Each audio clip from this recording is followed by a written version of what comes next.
दोस्तों नमस्कार। मैं आपका होस्ट और दोस्त मोहन नरवरिया आप सबका इस कार्यक्रम में स्वागत करता हूं।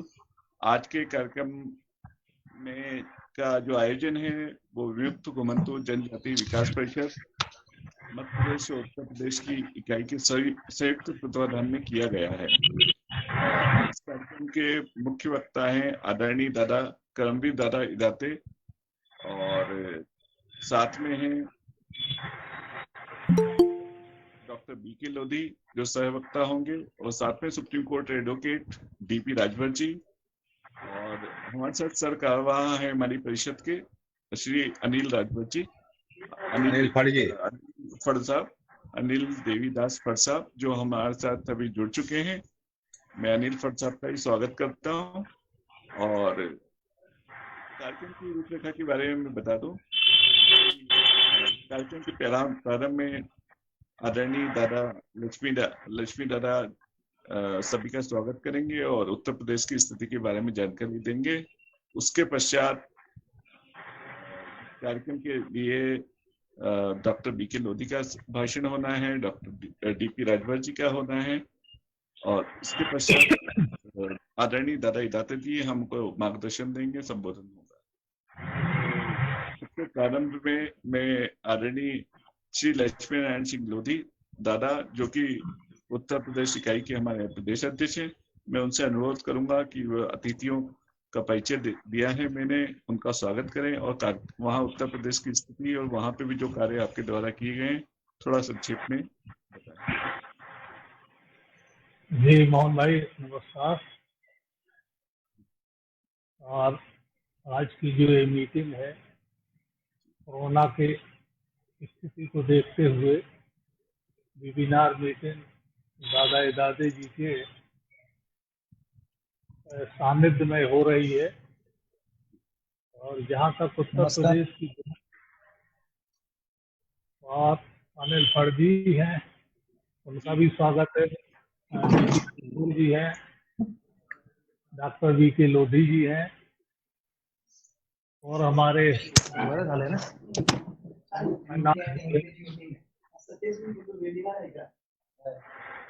सभी लोगों का मैं स्वागत। 1952ला ते स्वतंत्र झाले, 5 वर्षानंतर स्वतंत्र झाले म्हणजे त्यांना गुन्हेगारी। आपकी आवाज आ रही है? अनिल बोलू नका, दुसरा गुन्हा लावला काँग्रेस ना। अनिल जी बोलू नका, कार्यक्रम सुरू झालाय। उत्तर प्रदेश के बारे में आवाज येत नाही, आवाज उत्तर प्रदेश के बारे में और मैं बताऊं जब से कि 2015 से जब से आदरणीय दादा इदाते जी भारत सरकार में कमीशन के चेयरमैन बने तब से मैंने जाना कि ये विमुख जाति भी कुछ होती है। पहले हम लोग नहीं जानते थे, नहीं तो इस लड़ाई को हम और पहले लड़ सकते थे।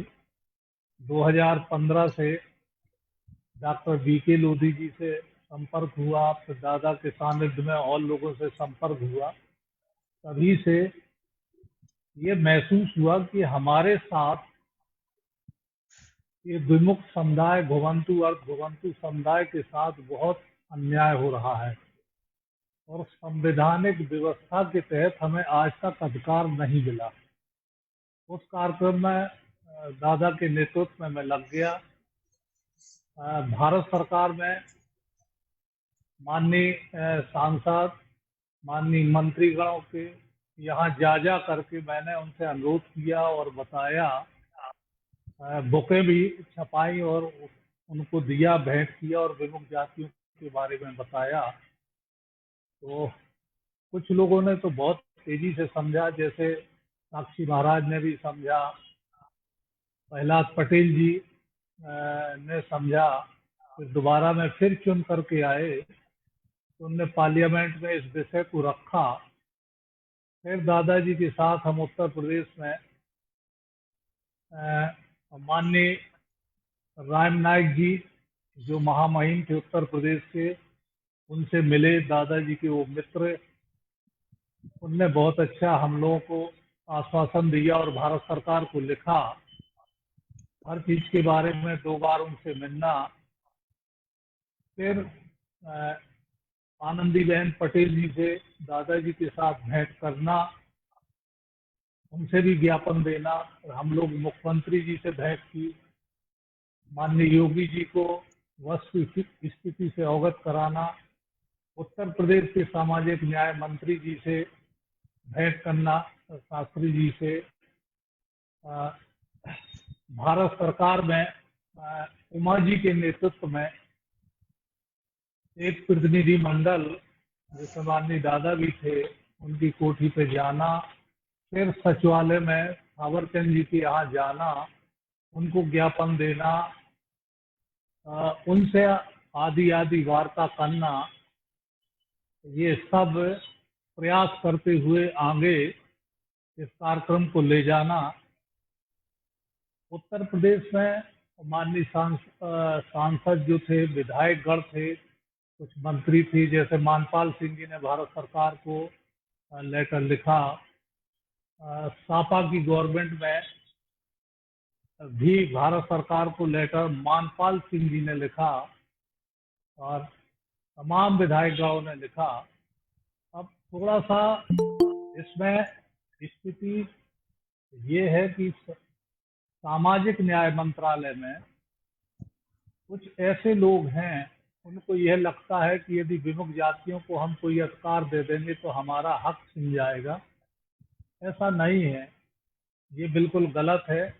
और हमारा विमुक्त जातियों का उत्तर प्रदेश का 2008 से 3 से 2008 तक का बजट और फिर 19-20 का बजट जो हम लोग के हक में आता है विमुक्त जातियों के लिए, वो दिया नहीं जा रहा। और अन्य समाज या अन्य समुदाय उस बजट का यूज करते हैं।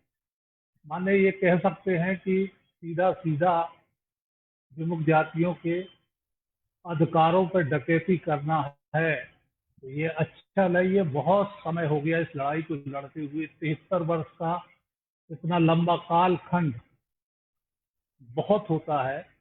उन समुदाय को, जिस समुदाय ने इस देश को आजाद कराया और कहीं भी चोरी नहीं की अंग्रेजों से, ये ब्रिटानिया हुकूमत के दुश्मन, ब्रिटिश विद्रोही, आज भी न्याय ना मिल पाना थोड़ा सा अच्छा नहीं लगता है। और हमें उम्मीद है कि दादा के नेतृत्व में, दादा ऋषि के रूप में है, जब ऋषियों को कभी कभी गुस्सा आ जाता है तो फिर काफी काम बन जाते हैं। और जिस दिन दादा को थोड़ा सा ही गुस्सा आ जाएगा, उस दिन हम लोगों के अधिकार हमारे हक में होंगे, ऐसी मुझे उम्मीद है। और जैसे डॉक्टर DP राजभर जी हैं और सब लोग हैं, बहुत लगे हुए हैं पुस्तकों को छपना, दादा का यहाँ पे आना। पूज्य स्वामी ब्रह्मानंद जी महाराज ने इस लड़ाई को लड़ा था जब वो सांसद थे। उसके बाद फिर ये शांत हुई। और ज्यादा इतिहास में ना जा करके हम तो दादा को सुनना चाहेंगे। मैं थोड़ा सा चित्रण बता सकता हूँ कि दुर्भाग्य से इस देश की बागडोर जो प्रथम प्रधानमंत्री जी के हाथ में आई, वहीं से इन विमुक्त जातियों के साथ कुठाराघात होने लगा। इतिहास किसी को माफ नहीं करता। पटेल जी और नेहरू जी के बारे में, नेहरू जी के दादा गंगाधर नेहरू जी ब्रिटानिया हुकूमत में दिल्ली के कोतवाल थे। उनके नेतृत्व में 5 लाख लोगों के कत्ल होता है। और पटेल जी के पिताजी बेझर भाई इंदौर की जेल में 13 साल बंद रहते हैं।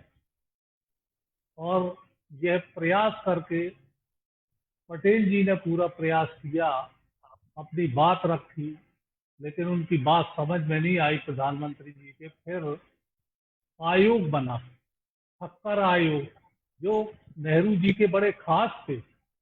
उनने जब रिपोर्ट दी विमुक्त जातियों की और लाखों लोग जेलों से छोड़े गए, उनका सब कुछ लुट गया और एक सम्मान भी नहीं मिला। हम अंग्रेजों के अपराधी थे, भारत सरकार के तो हम स्वतंत्रता संग्राम सेनानी थे। आजादी की लड़ाई में हमने सब कुछ निछावर कर दिया।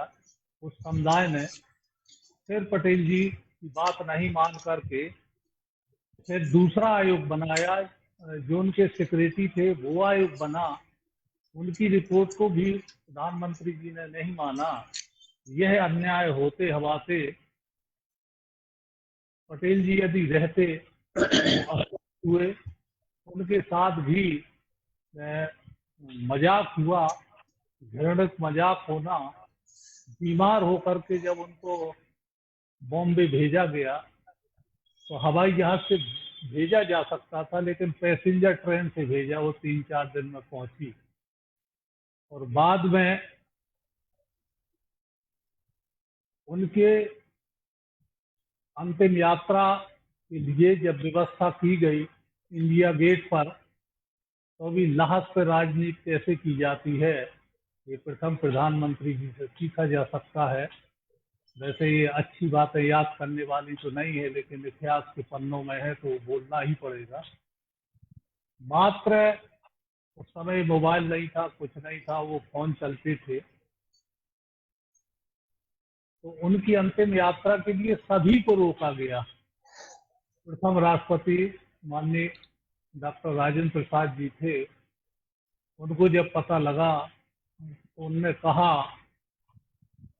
कि मैं जरूर जाऊंगा, तो भारत के राष्ट्रपति के रूप में नहीं तो मैं राजेंद्र प्रसाद के रूप में जाऊंगा संसार में। वहां पे गए और ऐसी जगह उनका अंतिम संस्कार किया गया जहां कोई इतिहास भी नहीं जानता। दादा जानते होंगे और लोग भी जो हमारे साथ जुड़े हैं कम ही लोग जानते होंगे। इतने महान व्यक्तित्व राजघाट में स्थापित होना चाहिए, उनकी समाधि होना चाहिए। हम तो ये भी मांग करेंगे कि जितने भी और समाधियां बनी हैं उन पर कितना भारत सरकार का पैसा खर्च हो रहा है देश का, और पटेल जी की समाधि पे कितने रुपया खर्च हो रहे हैं। ये एक अजीब सी स्थिति है। हमें हमारा सिर्फ विमुक्त जाति का प्रमाण पत्र उत्तर प्रदेश में नहीं दिया जा रहा।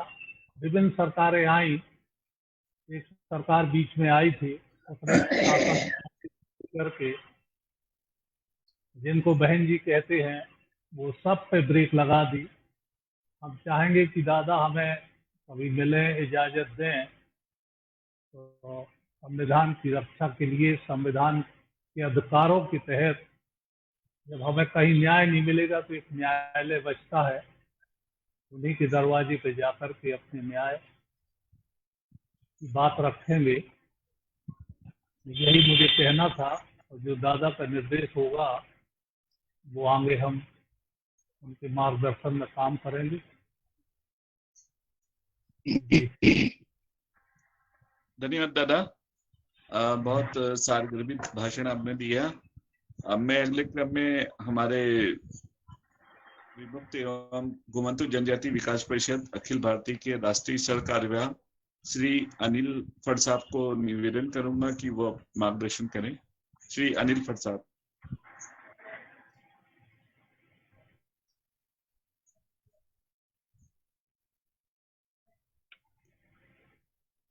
श्री अनिल फड़ साहब, शायद उनका माइक तो म्यूट है, अगर वो सुन पा रहे हो।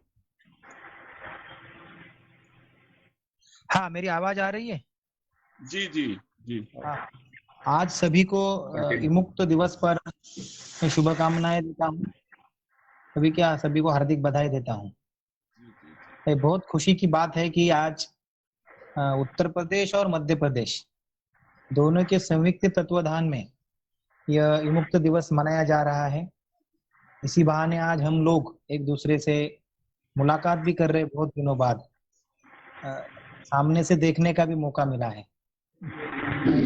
हाँ, तो मैं सभी की सेहत के लिए भी अच्छी कामना करता हूँ, सभी को कामनाएं देता हूँ।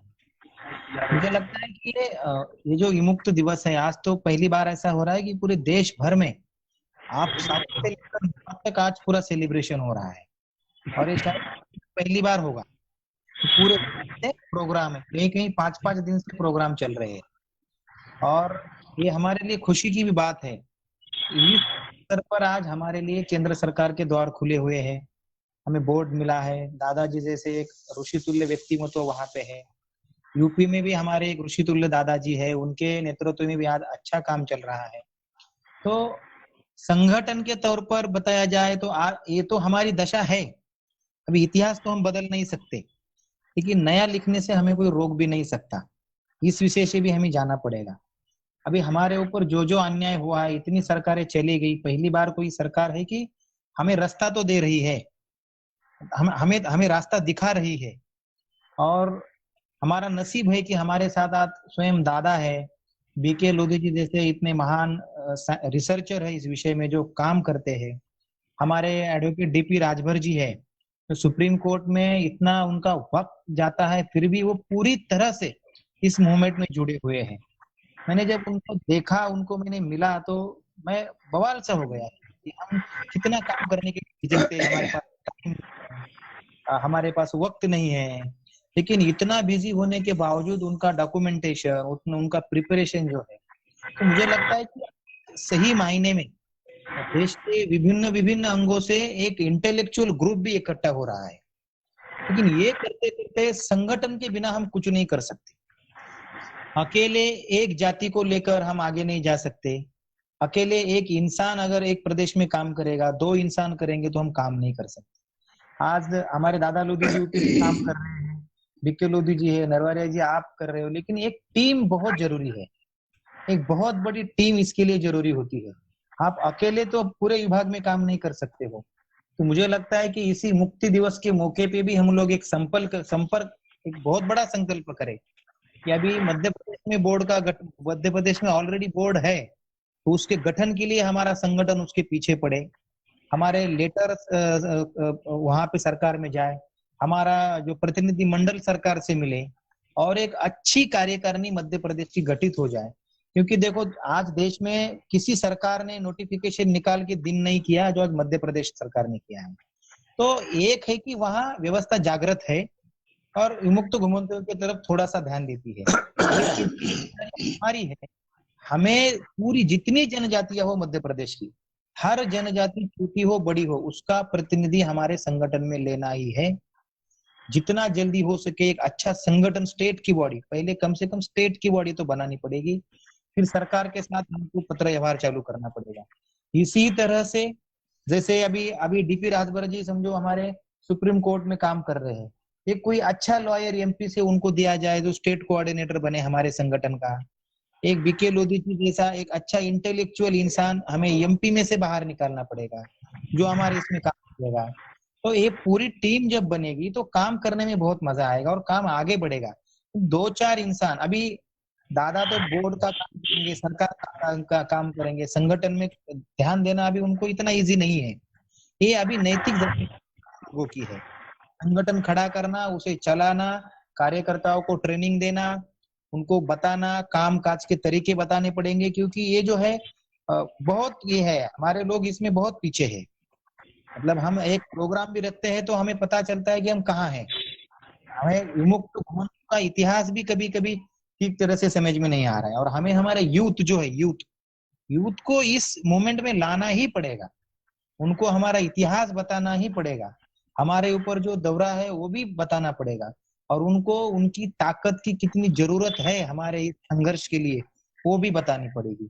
अगर हम इस मुक्ति दिवस पे संकल्प करके आगे जाते हैं कि आने वाले कुछ दिन में हमारा यूपी का और एमपी का पूरा संगठन खड़ा होगा, जब संगठन खड़ा होगा तो हमारे पास काम करने के लिए लोग भी होंगे, और जैसे ताकत बढ़ेगी, जैसा काम बढ़ेगा तो रिजल्ट मिलेंगे। यूपी में तो अभी बहुत अच्छा 1962 से पूरा डॉक्यूमेंट मिल रहा है हमें, ये बहुत बड़ी बात है, पूरे डॉक्यूमेंट हाथ में आ रहे हैं। अभी कास्ट सर्टिफिकेट का इशू आते आते आखिरी में रुक गया है शायद।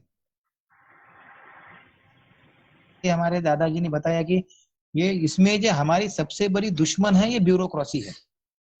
वो कौन सी ब्यूरोक्रेसी है जो एससी और एसटी का फायदा ले रही है और वो नहीं चाहते कि इनको कुछ मिले। अभी नहीं चाहते।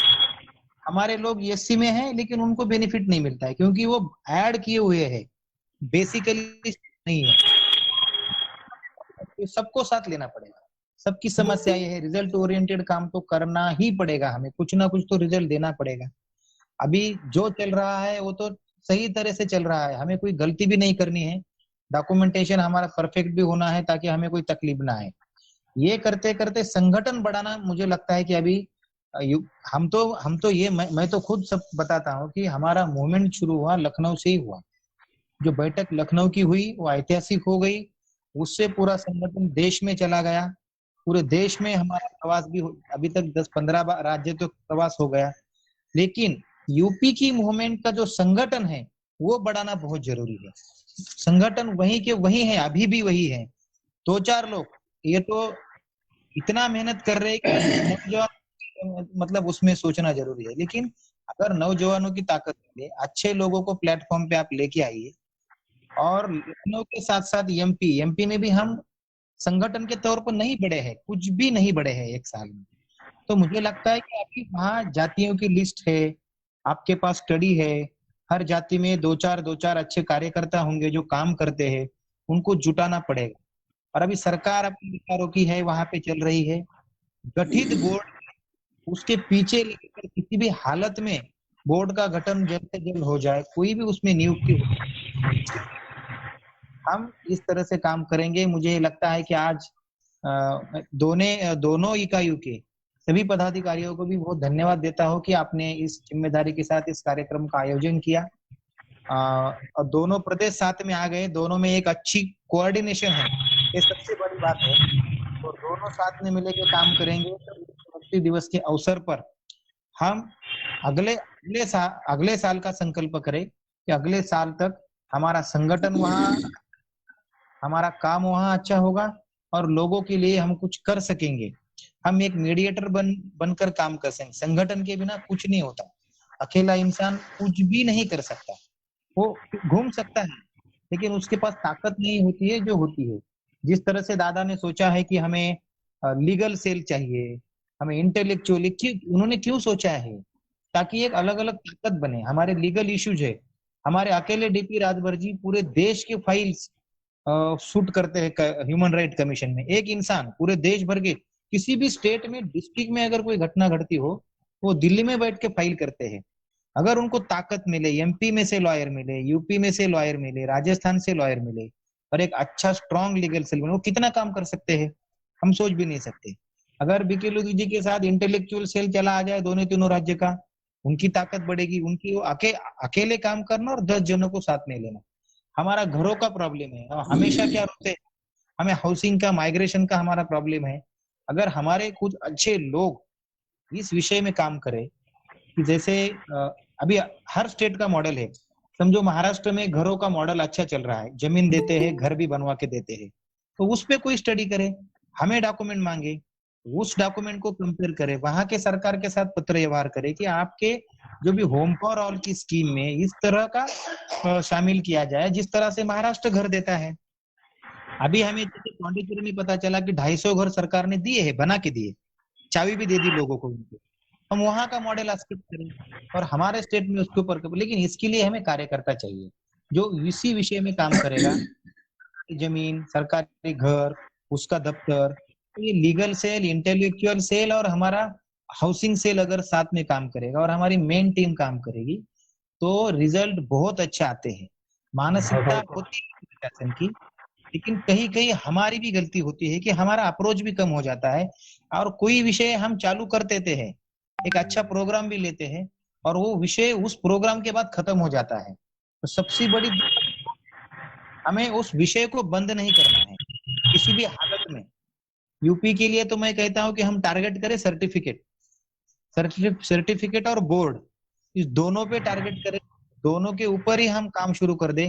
थोड़ी मेहनत लेनी पड़ेगी, आपकी इतने सालों की पुण्याई है, आपने दादाजी इतना साल उत्तर प्रदेश में समाज के लिए काम किया है और आखिरी वक्त में पूंजी काम आती ही है।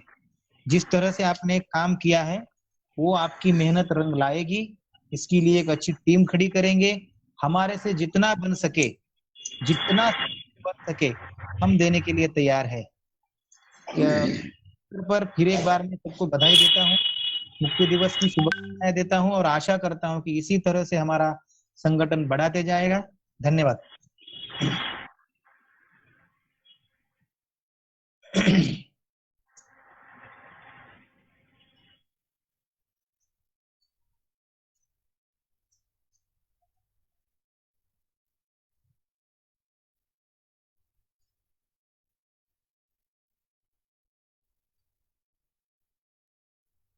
मोहन जी हो गया, माइक अनम्यूट कर लीजिए अपना please. Narwaria ji mike unmute करके बोलिए प्लीज। मैं अगले क्रम में आदरणीय डॉक्टर बीके लोधी साहब से अनुरोध करूंगा, जो हमारे परिषद के राष्ट्रीय संयोजक हैं बौद्धिक प्रकोष्ठ के, कि वे अपना वक्तव्य दें और हमारा मार्गदर्शन करें। आदरणीय बीके लोधी साहब।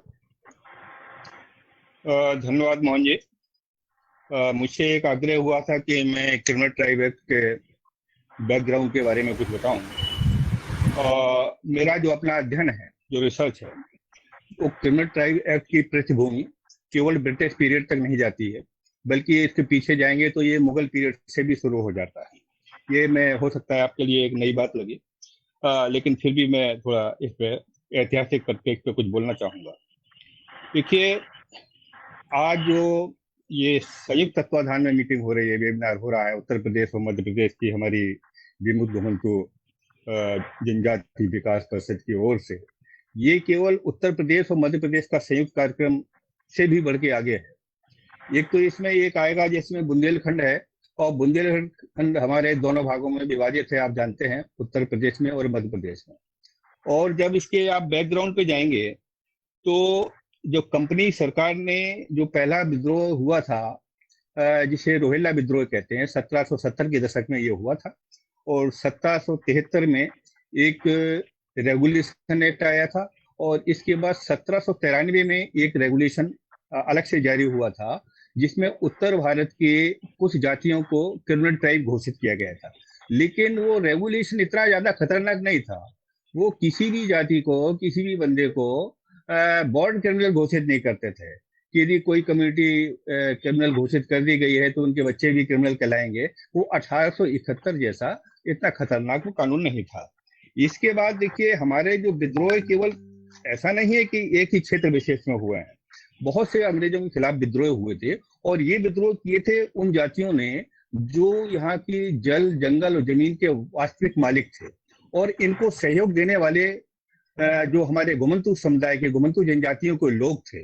कि भारत की संस्कृति में ऐसा था कि अपने क्षेत्र के एक जो माननीय व्यक्ति होता था, मुखिया होता था या राजा होता था, तालुकेदार होता था, उसके प्रति सभी लोग वफादार होते थे। इसीलिए उस विद्रोह में ये जो घुमंतु जनजातियां थी वो भी शामिल थी। इस तरह के बहुत से प्रमाण हमारे यहाँ मिलते हैं। 1770 के दशक के बाद एक जो रामोसी रिवोल्ट हुआ था, रामोसी विद्रोह हुआ था, ये बहुत बड़ा विद्रोह था, लंबे कालखंड तक चला था। ये चला था 1825 से 1831 तक, और इनके लीडरशिप जो प्रदान करने वाले थे क्रांतिवीर अमरजी नाइक थे। उनके नेतृत्व में एक बहुत बड़ा विद्रोह महाराष्ट्र में ये चला हुआ था। इसके बाद उनको फांसी दे दी गई थी। इसके बाद आता है आपका 1842 का बुंदेलखंड विद्रोह। बुंदेलखंड विद्रोह के जो प्रमुख नायक थे वो हृदय साय लोधी थे, राजा, हीरागढ़ के राजा थे ये, और इसकी शुरुआत बुंदेला राजाओं ने की थी, लेकिन इसकी बागडोर अंततः हृदय साय लोधी ने संभाली थी, और उनके संभालने पर उनकी 3 पीढ़ियां कुर्बान हो गई थी 1857-58 तक। उनके दोनों भाई मारे गए थे, और वो खुद भी उनको फांसी हो गई थी, और राजा हृदय साय के जो पुत्र थे मेहरबान सिंह, उनको भी फांसी दे दी गई थी।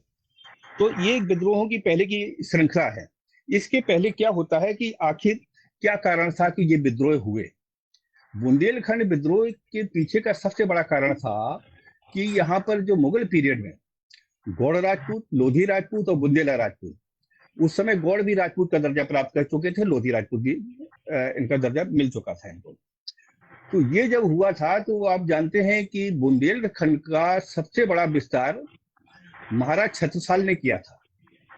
महाराज छत्रसाल ने जो बुंदेलखंड का विस्तार किया था वो था आपका उत्तर प्रदेश और मध्य प्रदेश की सीमा के अंतर्गत जो नर्मदा नदी है आपकी जबलपुर में, तोंस नदी है यहाँ इलाहाबाद में, और यमुना और चंबल, इस बड़े भूभाग से जो आच्छादित क्षेत्र था, ये क्षेत्र था, इसको बुंदेलखंड कहते थे। और महाराज छत्रसाल का पूरा जीवन मुगलों से युद्ध करने में बीता था। जब ये वृद्ध हो गए थे, एकदम वृद्ध हो गए थे, तो 1725 में लगभग इनको जयपुर के किले में इलाहाबाद के जो सूबेदार थे बंगस खान ने उसको किले को घेर लिया था। वो ये जयपुर हमारे करीब है, महोबा जिले में आता है, बुंदेलखंड में, उसको घेर लिया था। महाराज छत्रसाल जो थे वो केवल योद्धा ही नहीं थे, वो बहुत बड़े कवि और साहित्यकार भी थे। उनकी काव्यात्मक शैली बड़ी गजब की थी। और जब बंगस खान ने जब इनको घेर लिया है तो इन्होंने बाजीराव पेशवा को एक पत्र लिखा था। बाजीराव पेशवा को पत्र लिखा, उसमें लिखा है ना कि बाजी जात बुंदेल की, बाजी राखो बाजीराव। ये पत्र पाते ही बाजीराव पेशवा ने उनकी रक्षा की, बंगस खां को हराया, भगाया।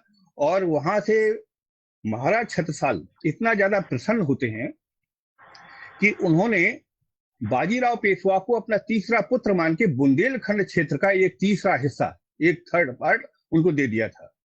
जब वो तीसरा हिस्सा उनको दे दिया तो बुंदेलखंड के जितने भी किसान थे तो बहुत पहले से भी वो या तो मतलब कृपा पात्र थे राजाओं के, या फिर मतलब उनके रिश्तेदार थे। तो कभी भी बुंदेलखंड के किसानों ने भूमि पर कोई टैक्स दिया ही नहीं था। न बाजीराव पेशवा ने कभी टैक्स लिया, महाराज छत्रसाल ने भी टैक्स नहीं लिया, राजा हृदय साय ने टैक्स नहीं लिया। कभी भूमि कर लगा ही नहीं आके किसानों पे। जब ईस्ट इंडिया कंपनी ने यहाँ पर पहली बार यहाँ के किसानों पर, राजाओं पर, तालुकेदारों पर, सामंतों पर, बड़े बड़े मतलब जो लोग थे, माननीय लोग थे, इंपॉर्टेंट लोग थे, उन पर जब टैक्स लगाया तो इनको ये चीज बड़ी नागवार लगी और बहुत बड़ा अपमान इन्होंने समझा कि भूमि हमारी माता है और माता पर हम टैक्स देंगे।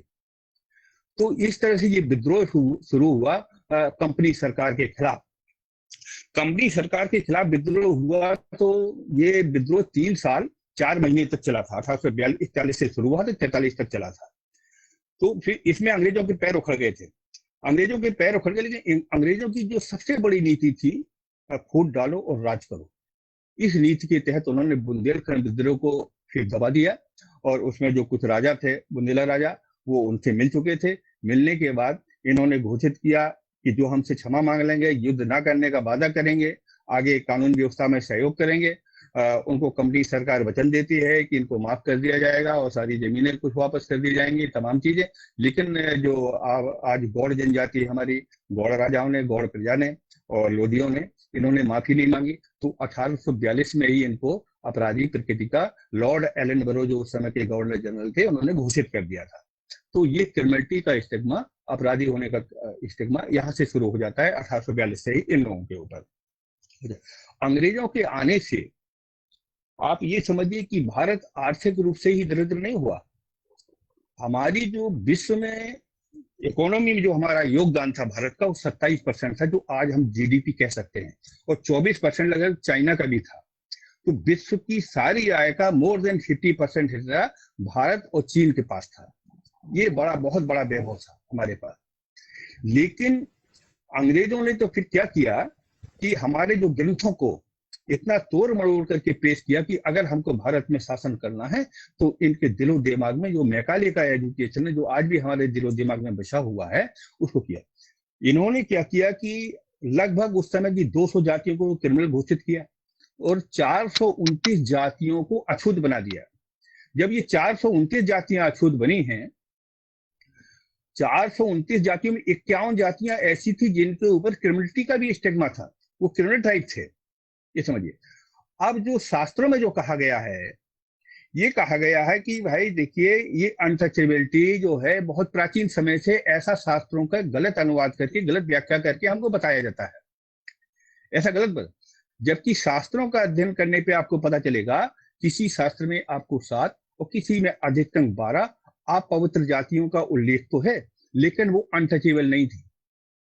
अस्पृश्यता का तो बिल्कुल कहीं कोई जिक्र ही नहीं मिलेगा। लक्ष्मी दादा हमारे सामने बैठे हुए हैं, वो बहुत अच्छी तरह से जानते हैं कि अछूत जातियों को जो पढ़ाया जाता है कि मंदिर में प्रवेश वर्जित था, वो मंदिर में प्रवेश नहीं कर सकते थे। लेकिन आपकी जानकारी के लिए बता दें कि ये बांसकोर या बसोर जो बुंदेलखंड की जाति है, वो जिसको अछूत बनाया अंग्रेजों ने और जिनको क्रिमिनल बनाया अंग्रेजों ने, वो आज भी सबसे पहले मंदिर में प्रवेश, जब कोई गाजे बाजे के साथ कोई फंक्शन होता है, कोई आयोजन होता है, तो सबसे पहले जिसको कहा जाता है कि अछूत जातियों को मंदिर में प्रवेश वर्जित है, अनिवार्य रूप से केवल वो बसोर जाति ही प्रवेश करती, इसके बाद बड़े बड़े लोग प्रवेश करते हैं। तो ये जो गलत तर्जुमा है, गलत व्याख्या है, तो अंग्रेजों ने केवल हमको गरीब नहीं बनाया, दरिद्र नहीं बनाया, सांस्कृतिक रूप से गरीब बना दिया, हमारे शास्त्रों की गलत व्याख्या कर दी गई। इतना कि आज भी हम लोगों में ये लगता है कि जो भी हमारी बुरी हालत है वो अंग्रेजों के कारण नहीं, बल्कि और शास्त्रों के कारण है, धर्म शास्त्रों के कारण है। एक तर्कसंगत बात वर्मा जी सामने बैठे हुए हैं। सबसे बड़ी बात यह है कि यदि वास्तव में जैसे कास्ट जो हमने एक नया वर्ड इन्होंने इजाद किया, जात और जाति में फर्क समझना होगा हमारे विद्यार्थियों को। हम जात थे, जाति नहीं थे। जाति की व्याख्या समाजशास्त्री सब लोग ये कहते हैं कि जाति एक ऐसा क्लोज वर्ग है, इतना बंद समूह है कि एक दूसरे को फूटी आंख भी देखना पसंद नहीं करता। आप बताइए, यदि वास्तव में ऐसा होता जाती जातों के अंदर, तो हम विश्व की सर्वश्रेष्ठ इकोनॉमी हो ही नहीं सकते थे।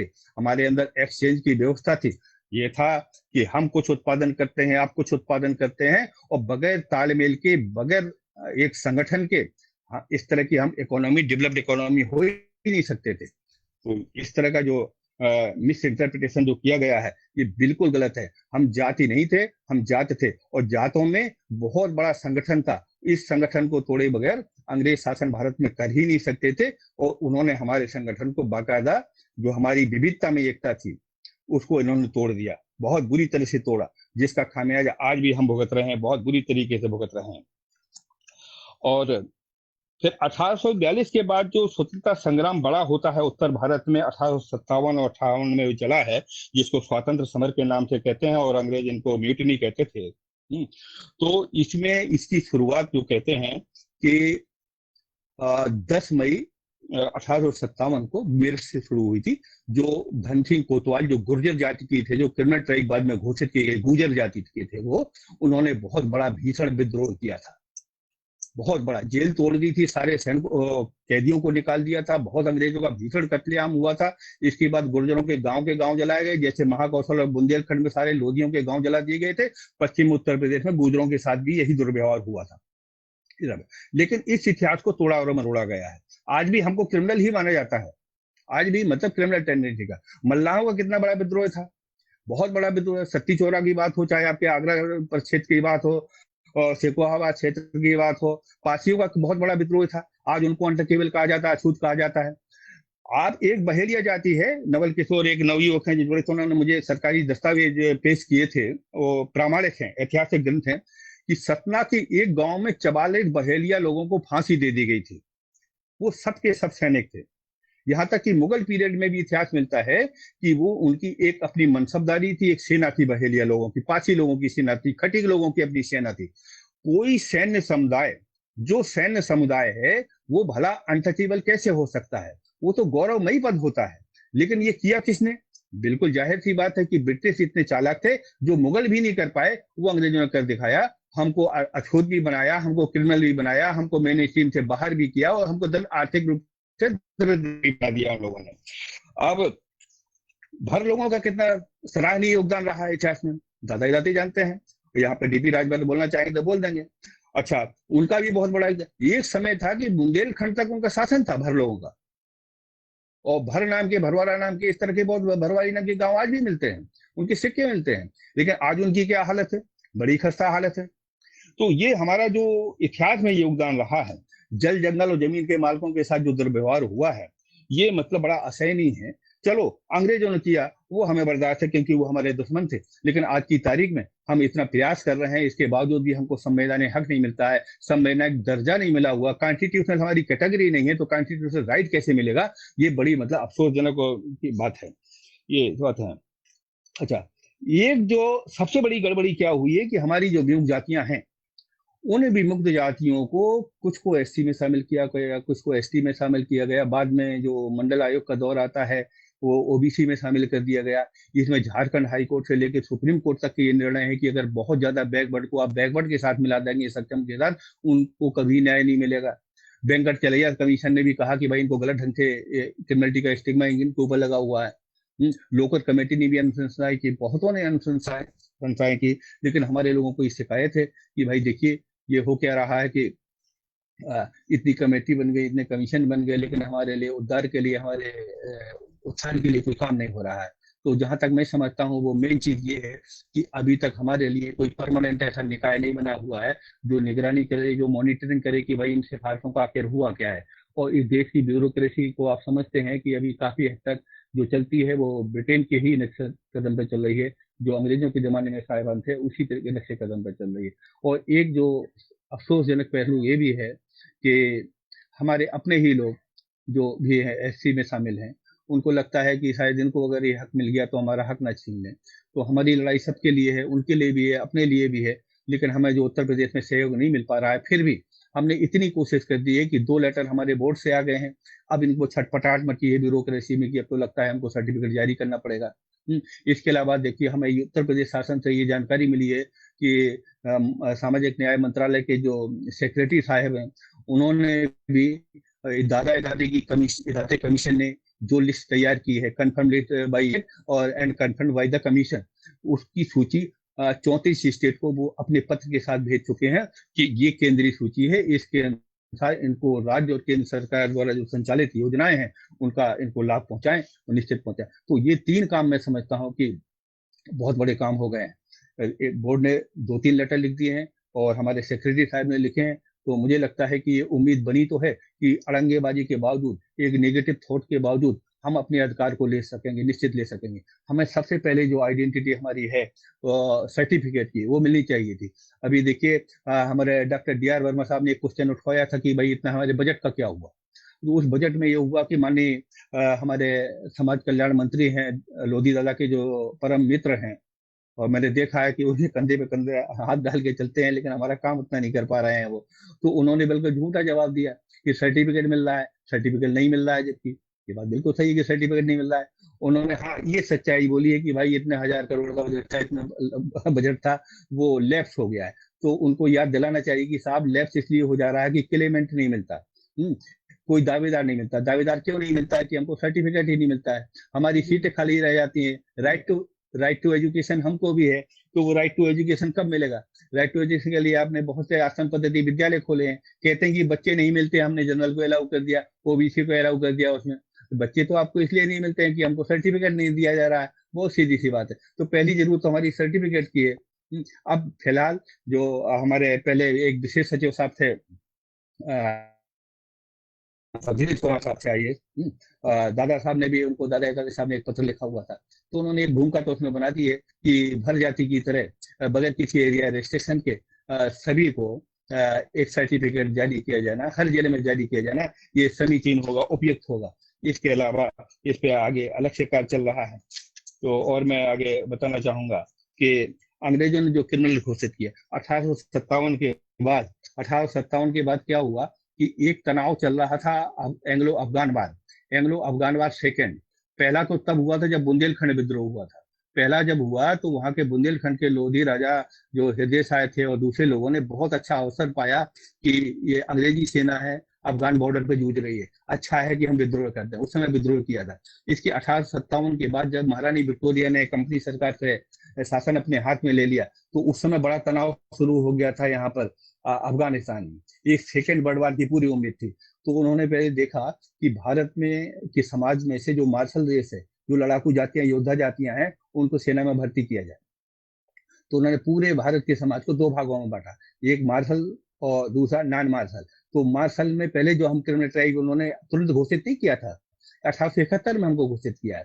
पहले तो देखा कि ये भले ही हमसे लड़े हैं, लेकिन महारानी विक्टोरिया का बहुत अच्छा असर है। वो मान चुके हैं कि कंपनी सरकार ने अन्याय अत्याचार किया था और महारानी विक्टोरिया बहुत उदार मना है, उदार हृदया है और इनके प्रति इनकी वफादारी साबित होगी और उनके प्रभाव में आके हमारी सेना में ये सहयोग देंगे, जरूर भर्ती होंगे। फिर उन्होंने पहचान की, यदि जो जिनको हम मार्शल रेस कहते हैं, इसमें तो अधिकांश लोग, जो 200 का मैं एक आंकड़ा देता हूँ लगभग, कि ये लोग तो हमारे प्रति वफादार नहीं है, ये लॉयल नहीं है, ये डिसलॉयल है। इनको भर्ती करना ठीक नहीं है, भर्ती होना भी नहीं चाहते हैं। तो पहले हमको मार्शल रेस तो उन्होंने माना था, एक योद्धा जाति माना था, लेकिन इसके तत्काल बाद अफगान टेंशन के मद्देनजर हमको तुरंत डिसलॉयल मानते हुए क्रिमिनल ट्राइब घोषित कर दिया। मतलब पहले मार्शल रेस माना जरूर था, लेकिन इसमें जो घुमंतु जातियां थी, लड़ाकू जातियां तो थी, उन्होंने देखिए लक्ष्मीबाई ने नट समाज को इस्तेमाल किया है, कबूतर समाज को अपनी सेना में भर्ती किया था। हमारे जो पूर्व थे गणेश में, तो उन्होंने कुछ वधिया समाज को इस्तेमाल किया था। ऐसे बहुत से प्रमाण मिलते हैं कि ये अपने देशी रियासतों के भी बड़े वफादार होते थे, बहुत ही ज्यादा वफादार होते। ये तो रोजी रोटी के लिए इन्होंने तब क्राइम करना शुरू किया जब इनके रोजगार के सारे साधन छिड़ गए हैं। इनको जैसे मान लीजिए कि भालू का नाच दिखाने वाला कलंदर समुदाय है, उनको इतना ज्यादा पैसा पहले ही नहीं जाता था कि इनको खेती बाड़ी की जरूरत नहीं थी। हमें कुछ बंदिया समुदायों से संपर्क किया कि भाई क्या भूमिहीन होने का कारण क्या, जो लोग कहते हैं हजारों वर्षों से भूमिहीन, वो संस्कृति के कारण भूमिहीन थे। यहाँ पे बहुत से लोगों ने उनको जमीनें देने की पेशकश की, लेकिन उनको इस चीज की पहले बहुत ज्यादा आवश्यकता नहीं थी और जमीन वैसे भी लोग छोड़ रहे थे क्योंकि अंग्रेजों ने बहुत ज्यादा टैक्स लगा रखा था। तो हमारे बगल में एक बेउक जाति के एक बहुत बड़े जमींदार थे, उन्होंने 200 बीघा जमीन देकर उनको बसाया था और मेन स्ट्रीमिंग उनकी हुई, बहुत उन्होंने उत्थान किया, बहुत सरकारी सेवाओं में भी आ गए हैं। तो मैं समझता हूँ समय ज्यादा हो रहा है और मैं अपनी बात को विराम देता हूँ। Thank you very much. मैं शायद ज्यादा समय ले लिया, बाद में बात होती रहेगी आपसे। ठीक है सर, मेरा एक प्रश्न है आपसे। अभी तक जमुक जाति का और घुमक्कड़ आदि घुमक्कड़ जो हमारा परिषद बोर्ड है, इसके अभी तक पूरे भारतवर्ष में कहाँ आयोगों का गठन हुआ है? इंद्रजीत भाई, मैं आपको इस बारे में बताता हूँ। अभी चूंकि 11 मिनट ही बचे हैं हमारे कार्यक्रम को और राजभर जी से निवेदन करता कि 2-3 मिनट में एडवोकेट डीपी राजभर जी अपनी बात रखें सामाजिक और लीगल इश्यूज पे, फिर हम आदरणीय दादा को मौका देंगे। मुझे टोक देते आप बीच में, सही रहता।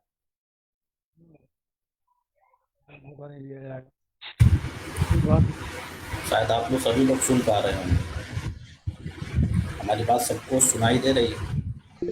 हेलो, हाँ सुनाई दे रही। आप सभी को दादाजी, सीनियर दादा और छोटे दादाजी सभी लोगों को ओणम और 31 अगस्त के विमुक्त दिवस की बधाई हो। क्योंकि हमारा सब चूंकि समय कम है तो दिनेश जी, पंखा चल रहा है क्या पीछे आपके ऊपर? हाँ, उसको बंद करना हो। आवाज जा रही सही? पंखा बंद कर दीजिए, नॉइस आ रही है। पंखा एक मिनट।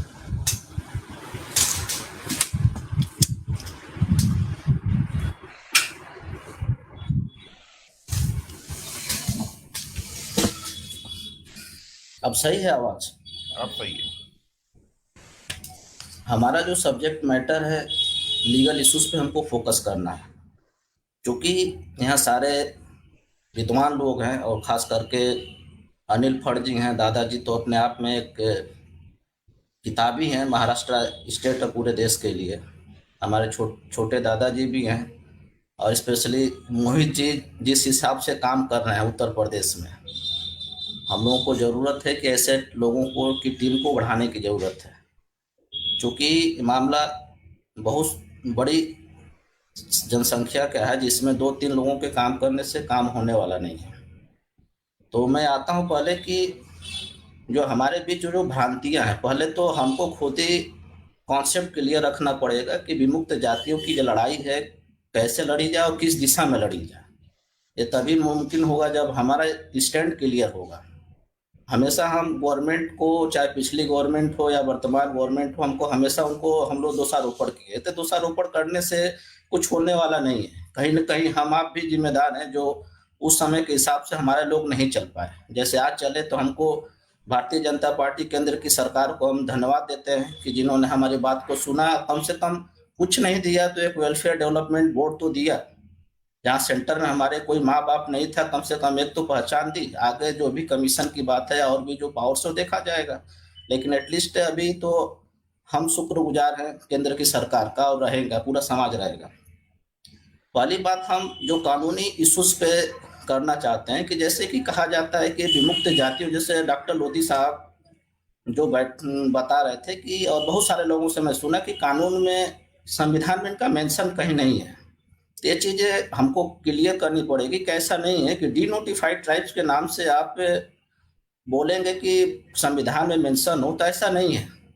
और संविधान का स्ट्रक्चर ऐसा है कि अगर कोई सब्जेक्ट मैटर किसी लिस्ट में नहीं है, उसके बावजूद वो माना जाता है, वो सेंट्रल गवर्नमेंट का पार्ट होता है। लेकिन हमारा है जो कॉन्करेंट लिस्ट है संविधान का, 7th शेड्यूल के कॉन्करेंट लिस्ट में नोमेडिक वैग्रेंसी, नोमेडिक माइग्रेटरी वर्ड, वो नोमेडिक वर्ड कहीं न कहीं हमको लिंक करता है। और इसको लिंक करने के लिए हमको क्रिमिनल इंक्वायरी कमेटी की जो रिपोर्ट्स है उसके पैराग्राफ पूछें, जो उसके डिस्क्रिप्शन के हिसाब से हमको बताते हैं कि हमारा सब्जेक्ट मैटर है। इसका दूसरा एग्जाम्पल आपको प्रैक्टिकली देख सकते हैं, क्योंकि जो स्टेट गवर्नमेंट ने अपने पॉलिसी बनाई, जैसे महाराष्ट्र गवर्नमेंट है, साउथ इंडियन स्टेट है, इवन यूपी स्टेट भी जो था, तो स्टेट गवर्नमेंट पॉलिसी कैसे बना रही, क्योंकि उस जो सब्जेक्ट मैटर है सेंट्रल स्टेट का होने की वजह से स्टेट अपने हिसाब से बनाती है। तो ये चीजें क्लियर होनी चाहिए।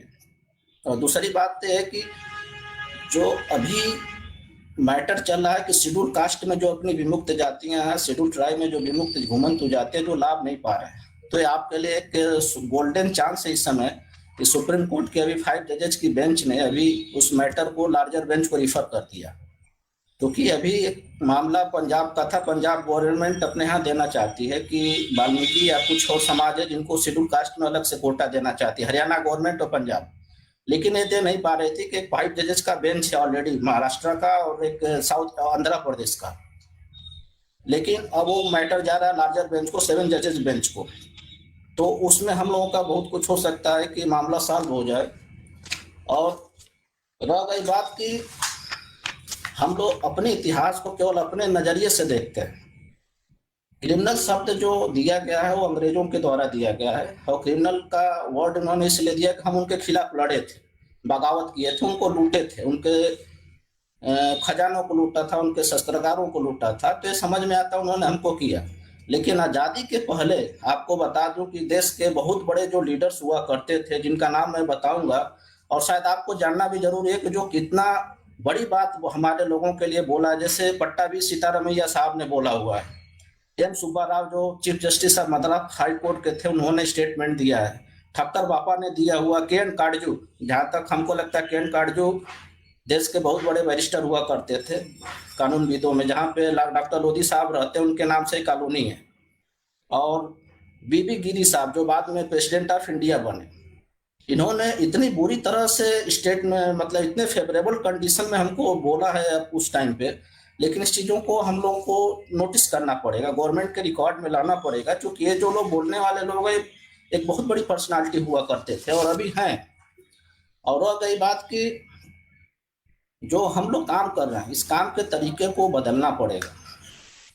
जैसे हम लोग अभी उत्तर प्रदेश में डॉक्टर लोधी साहब इंटेलेक्चुअल सेल संभाल रहे हैं, और डॉक्टर छोटे दादाजी हैं, इधर मैं काम कर रहा हूँ, उधर मोहित जी काम कर रहे हैं। और ये 3 लोगों के तिकड़ी से काम नहीं होने वाला है। उत्तर प्रदेश सबसे बड़ा राज्य है और सबसे बड़ी जनसंख्या क्या, सबसे बड़ी समस्या है। और महाराष्ट्र का रेफरेंस हम लोग देते हैं, तो महाराष्ट्र को आज रिजर्वेशन मिल रहा है, तो ऐसे नहीं मिल रहा, वहाँ के लोगों ने लड़ा, वहाँ के पुराने पूर्वज जो लड़े हैं, इस वजह से वहाँ मिल गया। हमारे यहाँ पूर्वज सोते रहे बेचारे, वो समझ नहीं पाए। इस वजह से हमको ये जो चैन है बढ़ाना पड़ेगा।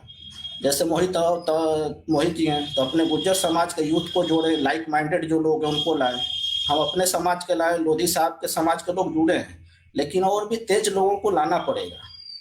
तो इस तरह का चैन बढ़ाना जरूरी है। और हम जो अपने इतिहास को खुद बोलते हैं, इस हमारी कोशिश ये भी होनी चाहिए कि जो चीज़ें गवर्नमेंट की किताबों में, सरकारी किताबों में, स्पेशली एनसीईआरटी की किताबों में या सीईआरटी किताबों में, हमारे ऊपर एक ब्लॉक स्पॉट है क्रिमिनल ट्राइब्स का, यानी वाली जनरेशन को तभी हम फॉरवर्ड कर पाएंगे जब ऑफिशियल बुक्स में इसका सही ढंग से अंकन होगा। और जो हमारे बड़े बड़े जो फ्रीडम फाइटर्स थे, हमारे जो स्टेटमेंट दिए जिनका मैं नाम दूंगा, ये ऑफिशियली रिकॉर्डेड है, तो इस सारे चीजों को हम करना पड़ेगा। जैसे आप क्या बोलते हैं, मोहन नरवरिया जी, आप मध्य प्रदेश से हैं। देखिए, हम लोग ऑनलाइन डिस्कशन कर रहे हैं, इश्यूज बहुत सारे हैं। आपके मध्य प्रदेश स्टेट में भिंड जिला है, वहाँ पे बंजारा गुज्जर समाज के 2000 लोग हैं जो 4 सालों से पॉल्यूशन की वजह से पीड़ित हैं। उनकी समस्या 4 साल से बेचारे परेशान थे। जब तक हम उनको हेल्प नहीं करेंगे तब तक वो हमारे साथ क्यों जुड़ेंगे? क्योंकि मानव प्रवृत्ति होता है, जहाँ कुछ मिलने वाला होता है या मिलने के चांस होते हैं तो वहाँ लोग जुड़ते हैं। तो कम से कम अपनी टीम ऐसी हो, स्टेट लेवल पे कोई भी तकलीफ हो, जो गरीब आदमी है जिसकी आवाज हमारे आप यहाँ तक नहीं पहुँच पा रहे हो, लेकिन स्टेट की यूनिट के पास पहुंचे, तभी उनको लगेगा कि कोई एक ऐसा वर्ग है जो हमारे लिए सोच रहा है, हमारे लोगों के लिए।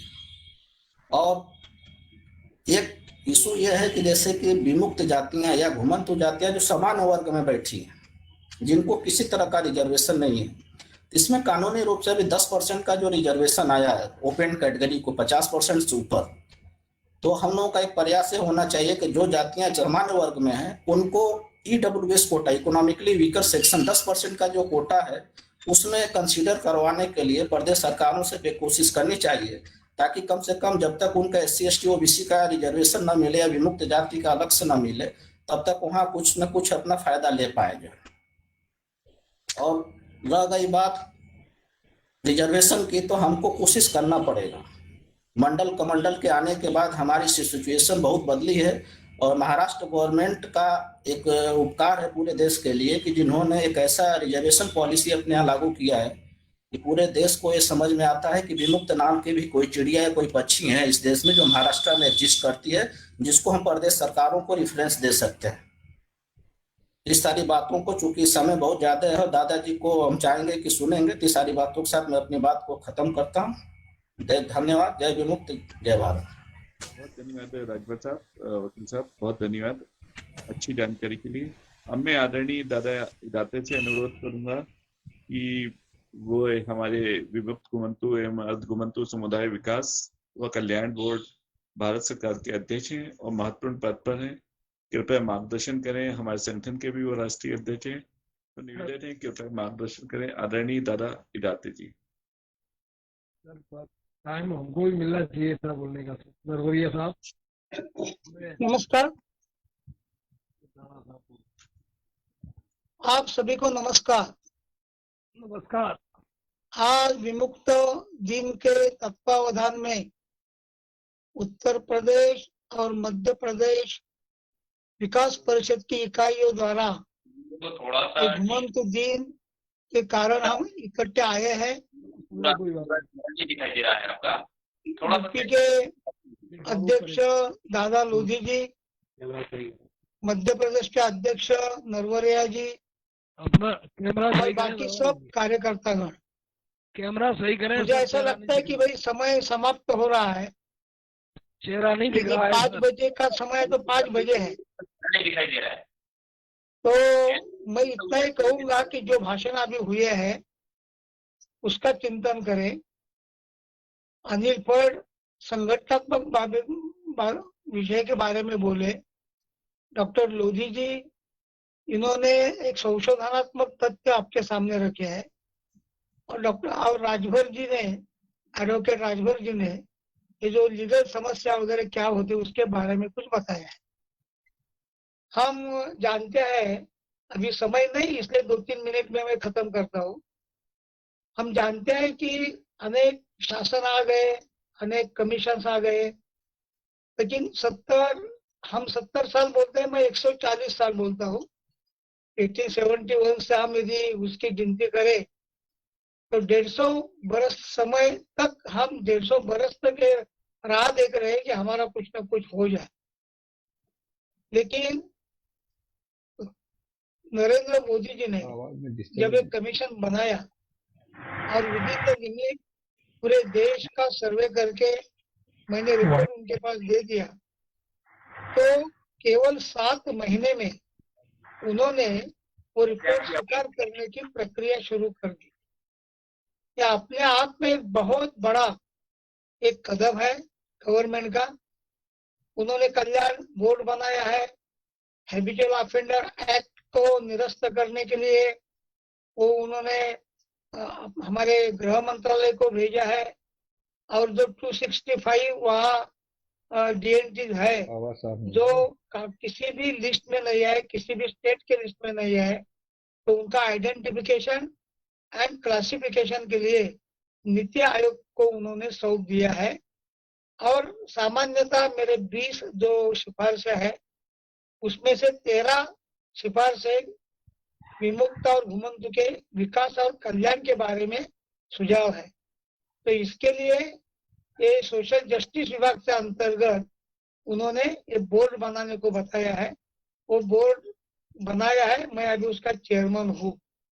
अभी उसके पहले भी और अभी काम शुरू करने के बाद भी हमारे विमुक्त घुमंतों को न्याय कैसा मिले ऐसा हम प्रयास कर रहे हैं। मैं यूपी में 2-3 बार आ गया। वहाँ के हमारे महामहिम राज्यपाल से हम मिले। इतना ही नहीं, उसके सेक्रेटरी के पास मैंने भी पत्र व्यवहार किया था, फोन किया था। कुछ न कुछ अभी शुरू हुआ है, लेकिन उसकी गति ठीक नहीं है। सबसे ज्यादा प्रयास हो रहे हैं डॉक्टर बीके लोधी, मोइन तोमर बहुत प्रयास कर रहे हैं, लिख रहे हैं, राजभर जी लिख रहे हैं। तो उसका असर होने के लिए क्या करना चाहिए वो अभी अनिल फर ने बताया है। ऐसा है कि संगठन इसके लिए चाहिए कि संगठन केवल हमें कोई सर्टिफिकेट मिलना चाहिए इसके लिए ही नहीं, हमारे समाज के पूरे विकास का विचार करने वाला संगठन चाहिए। ऐसा महाराष्ट्र में मैंने 30 बरस पहले एक संगठन शुरू किया। 25 बरस भटके मुक्त विकास परिषद का मैं अध्यक्ष भी रहा। और महाराष्ट्र में केवल एक इमगरवाड़ी प्रकल्प आप ले लेंगे तो वहाँ 48 डीएनटी के 500 लड़के लड़कियां पढ़ते हैं। वो 30 बरस से पढ़ते हैं। हजारों विद्यार्थी डीएनटी के वहाँ शिक्षित हुए हैं। महाराष्ट्र में जो मेरा एक कमीशन था, वो समिति थी, उसके आधार पर महाराष्ट्र में एक अलग डायरेक्टरेट बना। 49 लोगों का अलग डायरेक्टरेट और मंत्रालय भी बना। कैबिनेट मिनिस्टर, स्टेट मिनिस्टर इस विषय के बने। अभी बहुत बातें बता सकता हूँ, लेकिन संगठन इसके लिए चाहिए कि इस तरह के समाज के प्रश्न हमें आगे जाकर हम स्वयं उसमें ध्यान दें और विकास के बारे में एक मॉडल हमारा तैयार करें। जैसे मेरे कमीशन में मध्य प्रदेश के श्रवण सिंह राठौड़ थे और अभी मेरे बोर्ड में सिसोदिया मध्य प्रदेश से है और हमारे social justice minister Madhya Pradesh से है। तो मध्य प्रदेश की जो समस्या है या पूरे देश की जो समस्या है, तो वहाँ के हमारे सोशल जस्टिस मिनिस्टर को इस अपने ओर से बार बार जाना चाहिए। जब मध्य प्रदेश में आते हैं तो मध्य प्रदेश इकाई के लोग उनको मिलना चाहिए और उनको कुछ न कुछ बताना चाहिए। तो मुझे ऐसा लगता है कि संगठन एक केवल हमें क्या चाहिए बताने वाले नहीं, तो संगठन हमारे विकास के मॉडल भी खड़े करने वाले चाहिए और तो इसका कोई इफेक्ट हो सकता है। आज महाराष्ट्र में 1000 आश्रम स्कूल्स है। अभी अनिल भट्ट बोले उनकी जो कम्युनिटी है वहाँ की वंजारी कम्युनिटी, इस बार यूपीएससी के 9 या 11 स्टूडेंट्स उसमें से सिलेक्ट हुए हैं यूपीएससी में। तो जब एक शिक्षा का कोई प्रवास चलता है तो उसके आधार पर बहुत बातें होती है। तो मुझे ऐसा लगता है कि यूपी में बहुत अच्छे कार्यकर्ता है, बहुत अच्छा माहौल है, अनेक लोग स्टूडियस है, ज्ञान वर्धन करने वाले हैं। तो मुझे ऐसा लगता है कि हम सबने मिलकर अभी जो बोर्ड का काम है उसमें तो मैं जरूर देखूंगा, लेकिन जो अपने संगठन का काम है तो 1-2-4 एक उल्लेख तो हो गया। तो गुजरात में मकान कैसा बनाना चाहिए इसका एक बहुत बड़ा मॉडल है। महाराष्ट्र में भी मकान हो, आश्रम स्कूल्स हो, शिक्षा के बारे में हो, इसके बारे में भी हमें बहुत बातें हो सकते हैं। मुझे अभी ऐसा लगता है कि हमारे राज्यपाल ने भी जो बताया था, वहाँ कोई कमीशन के बारे में चर्चा करने के लिए मीटिंग भी उन्होंने ली थी। अभी वो क्या हो सकता है, इसके पीछे लगना चाहिए। मैं कर्नाटक में गया था, उस मुख्यमंत्री को, चीफ मिनिस्टर को मिला था, और चीफ मिनिस्टर ने वहाँ एक अभी बोर्ड भी घोषित किया और वो 78 करोड़ उसके लिए राशि भी दे दी। तो हर स्टेट में ऐसा कुछ न कुछ हो रहा है, उसका भी आधार लेके अपने अपने राज्य में अपने लिखना चाहिए कि ये राज्य में विमुक्त घुमंतों के लिए गुजरात में ये है, हरियाणा में ये है, कर्नाटक में ये है। तो ये सब लिखने के बाद, महाराष्ट्र में ये है, ये लिखने के बाद ऐसा मॉडल हमारे यूपी में भी होना चाहिए। इस तरह की लाइन ऑफ एक्शन अपने लेनी चाहिए। जैसा मैंने एक लीगल सेल के बारे में बताया, बहुत अच्छा काम हमारे राजभर जी कर रहे हैं। तो बौद्धिक प्रकोष्ठों के बारे में मैंने बताया, वो भी अपने प्रमुख उत्तर प्रदेश के प्रमुख है ना, हमारे संगठन के बौद्धिक प्रकोष्ठ के इंटेलेक्चुअल सेल के प्रमुख भी बीके लोधी है, हमारे लीगल सेल के प्रमुख भी डीपी राजभर है। तो यूपी में इतनी ताकत है ना पूरे देश को गाइड करने की, तो यूपी का भी ये जो सब कार्यकर्ता इकट्ठे बैठकर यूपी का और उसके सटा हुआ मध्य प्रदेश का ऑल टुगेदर विचार करके एक प्लानिंग करना चाहिए कि हम क्या कर सकते हैं, और इसके लिए एक एक कदम हमें आगे आना चाहिए। ये जो मुक्ति दिन है वो तो हम जानते हैं कि 1936 में एक बी राघवैया करके कर्नाटक के एक नोमैड्स नाम का उन्होंने ग्रंथ लिखा है। बहुत बड़ा आंदोलन उन्होंने चलाया, और उस आंदोलन के कारण एक आंदोलन में पंडित नेहरू गए थे, वहां उन्होंने मांग की थी कि इसको आजादी मिलनी चाहिए। लेकिन विडंबना ऐसी है, हमें आजादी मिल गई, प्राइम मिनिस्टर बन गए पंडित नेहरू 47 में, तो भी हमें आजादी इसके बाद 5 बरस और 16 दिन के बाद आजादी मिली। और वो आजादी अयंगर कमीशन 49 में किया था, गठित किया था, और उसके बाद 50 में अंत्योदय कमीशन बिठाया था, जो अभी इनका रिहेबिलिटेशन कैसा हो इसका विचार करने वाला एक कमीशन उन्होंने बिठाया था। ये सबकी बातें ऑल टुगेदर लेके धीरे धीरे पूरे देश में जो माहौल पैदा हो जाएगा, लेकिन हमारे यूपी और हमारे मध्य प्रदेश में उसे ठीक ढंग से रचना करना, एक बात धीरे धीरे चलाना, और वो हम जो चाहते हैं वो आगे जाके हो जाएगा, ऐसा मुझे लगता है। अभी एक परमानेंट हमें बोर्ड तो मिला है, लेकिन परमानेंट कमीशन चाहिए। परमानेंट कमीशन चाहिए तो नीति आयोग ने सपोर्ट किया है, नीति आयोग के मुखिया रहते हैं प्राइम मिनिस्टर, तो नीति आयोग ने जो सपोर्ट किया है वो हमने हाईलाइट करना चाहिए, इसके बारे में चर्चा करनी चाहिए, इसके लिए मांग करनी चाहिए। कभी कभी बोलता है कि कोई एससी में है, कोई एसटी में है, कोई ओबीसी में है, तो किसके लिए चाहिए अलग कमीशन। तो इसका अर्थ सीधा ऐसा है कि महिलाएं एससी में है, एसटी में है, ओबीसी में है, ओपन में भी है, तो महिला आयोग किसके लिए है। दिव्यांग हर एक कैटेगरी में है, तो भी दिव्यांग का आयोग क्यों बना है, क्योंकि विशेष उनके कोई प्रश्न है। तो डीएनटी के भी विशेष प्रश्न है, इसके लिए इसका एक परमानेंट मांगे लेकर हमने आगे चलकर काम करना चाहिए, ऐसा मुझे लगता है। अभी आपने मुझे इस सम्मेलन में सम्मिलित किया और मुझे बोलने का अवसर भी दिया, इसलिए सहयोग जो हमारे है उससे प्रति मैं कृतज्ञ रहता हूँ और आपसे विदा लेता हूँ। जय हिंद। जय हिंद दादा। आदरणीय दादा, बहुत धन्यवाद इतना सुंदर जानकारी देने के लिए, हमारा मार्गदर्शन करने के लिए, क्या करना है कैसे करना है, बहुत विस्तार से जानकारी दी और उत्साहजनक बहुत सारी बातें बताई। मैं एक मिनट, नरवरिया जी, हेलो नरवरिया जी, मैं ये कहना चाह रहा हूँ, जो कुछ बहुत ही इम्पोर्टेंट जो है इस पर इशू थे उसको हम 2 मिनट में कहना चाह रहे थे, हमें वक्त नहीं दिया गया। निवेदन था मेरा आपसे सर। मैं डॉक्टर डी.आर. वर्मा, यूपी से बिलोंग करता हूँ, डिस्ट्रिक्ट फिरोजाबाद से। तो जी, सर मुझे बताइए, चांस बताइए, क्योंकि आपसे हम कोई थोड़ा- वॉइस नहीं आ रहा है। इदाते साहब जो है बोल गए, चीफ गेस्ट बोल गए, तो अब आप बताइए। तो जल्दी जल्दी बताइए, जल्दी, क्योंकि अब आभार प्रदर्शन हो रहा है और एक गीत की प्रस्तुति भी है विमुक्त जाति पे। गीत भी बनाया है हमारे प्रदेश उपाध्यक्ष श्री इंद्रजीत लोधी ने। कृपया संक्षेप में पूछिए आप।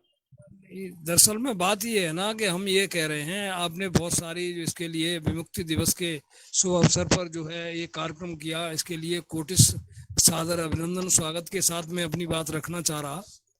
सर ऐसा है, इसमें जो है हमारे उत्तर प्रदेश के जो है विकास परिषद के अध्यक्ष लक्ष्मीनारायण दादा लोधी जी और बीके लोधी साहब, और आप मध्य प्रदेश के प्रेसिडेंट हैं विकास परिषद के, और वहाँ चीफ गेस्ट के रूप में हमारे करमवीर दादा साहब और राजभर साहब, सभी लोगों की बात को मैंने ठीक से सुना है। लेकिन मैं सिर्फ इतना बोलना चाहता हूँ, इतना आप लोगों के सामने रखना चाहता हूँ कि जो मेन प्रॉब्लम क्रिएट हो रहा है हमारे लोगों के सामने, वो सर्टिफिकेट जारी न होने का है।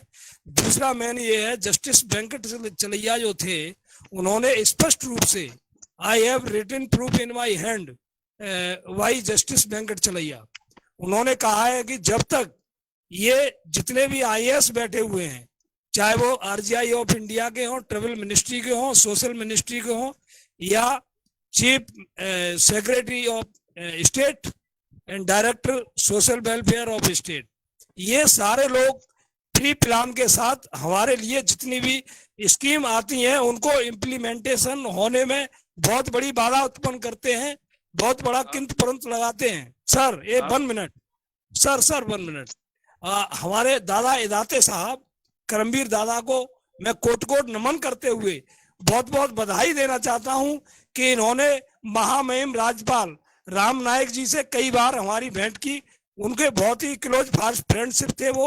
उसके बाद आनंदीबेन पटेल प्रेजेंट में हमारी गवर्नर हैं, उनसे भी मुलाकात की, योगी जी से भी मुलाकात की हम लोगों ने।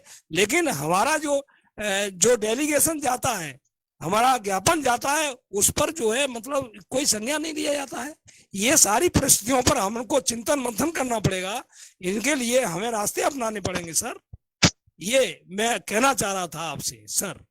बहुत धन्यवाद, बहुत धन्यवाद। आपने सर्टिफिकेट ना बन पाने के एक महत्वपूर्ण मुद्दे और उसके पीछे के पृष्ठभूमि को भी बताया। अब इंद्रजीत लोधी जी जो हमारे मध्य प्रदेश के प्रदेश उपाध्यक्ष हैं, मैं उनसे अनुरोध करूंगा, वो ऑनलाइन है। जी thank you sir. Okay Indrajeet Lodhi ji नहीं है वो। जी मोजी। इंद्रजीत लोधी जी, आपको आभार भी प्रदर्शन करना है, और जो गीत आपने तैयार किया है विमुक्त और घुमंतु जनजाति पे, मैं चाहूंगा उसको आप डिस्प्ले भी करवाएं कैलाश जी से।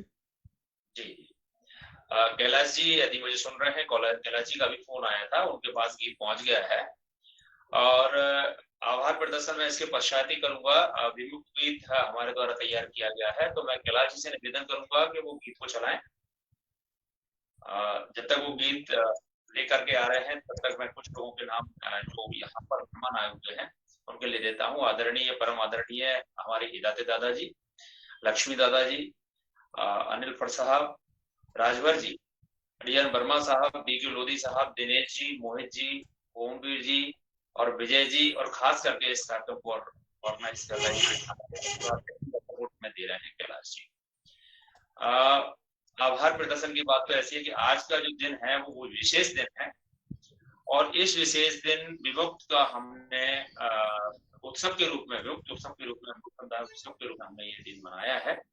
तो इसके लिए सभी का मैं आभार प्रदर्शन करता हूँ। सभी ने समय दिया इस पटल पर, उसके लिए सभी का आभार प्रदर्शन करता हूँ। और मैं कैलाश जी से कहता हूँ कि वो गीत को चलाएं। कैलाश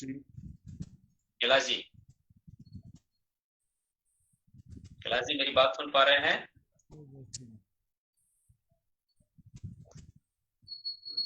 कैलाश सिंह जी, लगता है मेरी बात उन तक नहीं पहुंच पा रही है। मैं बोल रहा हूँ, आवाज आ रही है? जी जी, मैं ये कह रहा हूँ कि गीत देर से मिला, जब तक ये मीटिंग चालू हो चुकी थी, तो कनेक्ट करना अभी एकदम से संभव नहीं हो पाएगा। बाद में हम उसको प्रसारित कर देंगे। ठीक है, चलिए प्रयास करिए, नहीं तो फिर समापन करेंगे। जी, समापन की तरफ YouTube का बढ़े। लिंक है, लिंक तो खींचा जा सकता है वैसे। जी, बिल्कुल। पोस्ट के साथ रख देंगे उसको। जी। जी। बहुत ही सुंदर गीत बना है, सभी लोगों को सुनने को मिलेगा। पहले हमने उसको ऑडियो में चलाया है, अभी वीडियो बनाया है। यदि सुनवा सकते हैं तो ठीक, नहीं तो कार्यक्रम का टाइम तो ओवर हो चुका है, लेट है। जी, असल में वो सेटअप करना पड़ता है गूगल मीट में गाने को लाने के लिए, इसलिए एकदम से संभव नहीं होता है। जी, कैलाश जी संभव है? नहीं सर, नहीं सर, आप समापन कर दीजिए। तो मैं क्योंकि इस 6 बजे दादाजी को एक नेशनल वेबिनार का इनॉग्रेशन करना है कर्नाटक यूनिवर्सिटी का। जी। सर दर्शकों का एक क्वेश्चन था कि रेनको क्या है सर? रेनको क्या है सर? फेसबुक लाइव जो चल रहा हमारा, वहां पर पूछा दर्शकों ने रेनको क्या है? कौन सा रेनको? इनको ये क्या है? ये क्या है? ये क्या है? ये तो डीएनडी से संबंधित ही नहीं है कुछ। ये इनको तो डिनोटिफाइड राइट्स। हेलो, ये व्यूम जाति से संबंधित टर्म नहीं है ये इनको। चलो समारोह कीजिए। चलिए। बहुत धन्यवाद सब लोगों का। और मैं उत्तर प्रदेश की इकाई के अध्यक्ष आदरणीय दादा लक्ष्मी नारायण जी और मैं अपनी ओर से आप सभी का धन्यवाद करता हूं, आभार प्रदर्शन करता हूं कि इतनी सारगर्भित चर्चा, उपयोगी और महत्वपूर्ण चर्चा इस कार्यक्रम के जरिए जुड़ पाई हम लोगों के बीच में। और श्री अनिल फर्जी ने जैसा बहुत सारी जानकारी मार्गदर्शन दिया है, क्या काम करना है, कैसे करना है, कैसे आगे बढ़ना है, मुझे लगता है जरूर हम लोग इस पे काम करेंगे। उनको विश्वास दिलाते हैं, निश्चित रूप से दोनों राज्यों में, दोनों प्रदेशों में संगठन आगे बढ़ेगा। बहुत धन्यवाद, हार्दिक आभार। नमस्कार।